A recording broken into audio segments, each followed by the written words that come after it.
امیر حمزہ کا ایمان لانا کوئی معمولی واقعہ نہیں تھا۔ جس طرح مسلمانوں میں خوشی کی لہر دوڑ گئی تھی تو کفار کے اندر یہ خبر ایک بجلی بن کے گری، تو وہ بھی دارالندوہ میں بیٹھے اور سوچنے لگے کہ اب کیا کیا جائے۔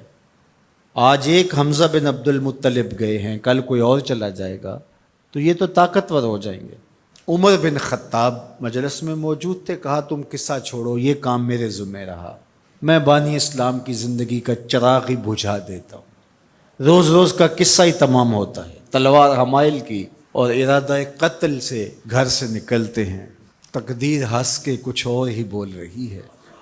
سودا لینے کے لیے بازار گئے، سودا لینے کے لیے بازار گئے، ہاتھ اس کے بکے جس کے خریدار گئے۔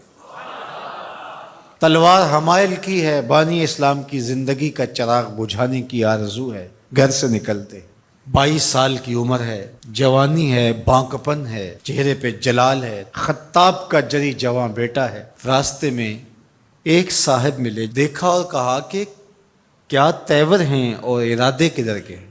کہا چراغ اسلام بجھانے جا رہا ہوں۔ کہا اس کی روشنی تو تمہارے گھر میں بھی پہنچ گئی ہے۔ پوچھا کیا ماجرا ہے؟ کہا تمہاری بہن فاطمہ بنت خطاب اور تمہارے بہنوئی سعید وہ بھی اس آقا کے غلام بن گئے۔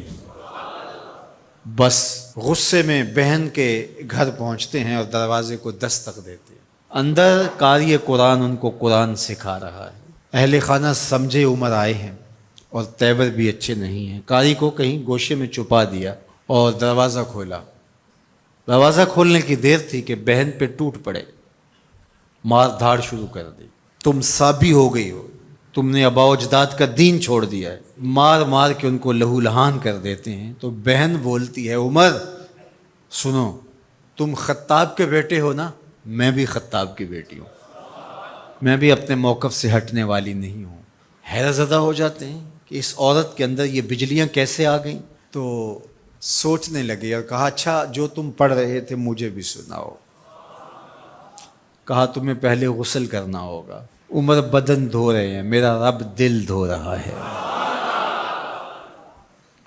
اتنے میں قاری قرآن کے ورق لے کے آ گیا اور تلاوت ہوتی ہے طٰہٰ ما انزلنا علیک القرآن لتشقی، اے 14ویں کے چاند محبوب، ہم نے قرآن اس لیے نازل تو نہیں کیا تھا کہ آپ مشقت میں ہی پڑ جائیں۔ تلاوت ہوتی جا رہی ہے، عمر کی آنکھوں سے آنسو ٹپکتے چلے جا رہے ہیں۔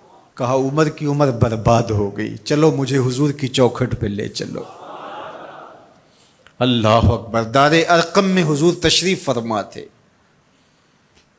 تلوار اس طرح حمائل کی ہوئی ہے اور اسی حالت میں حضور کی دہلیز پہ جا رہے ہیں۔ دروازے کے سوراخوں سے دیکھا صحابہ نے، کہا کہ عمر آ رہے ہیں، تلوار ہے ہاتھ میں۔ تو حضرت امیر حمزہ نے کہا گھبرانے کی ضرورت نہیں ہے، اگر ارادہ خیر سے آ رہے ہیں استقبال کریں گے، خوش آمدید کریں گے، بٹھائیں گے، عزت دیں گے، اور اگر ارادہ اچھا نہیں ہے تو اسی کی تلوار سے اس کا سر کاٹیں گے۔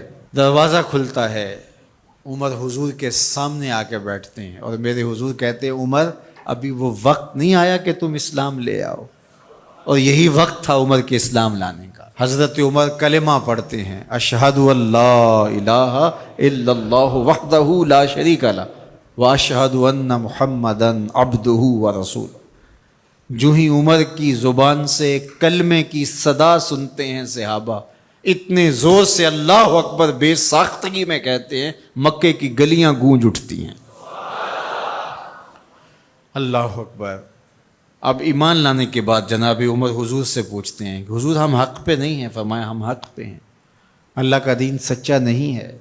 کہا اللہ کا دین سچا ہے۔ کہا کہ آپ اللہ کے سچے رسول ہیں؟ فرمایا ہاں میں اللہ کا سچا رسول ہوں۔ تو کہا پھر ہم چھپ کے نمازیں کیوں پڑھیں؟ ہمیں صحن حرم میں جانا ہوگا۔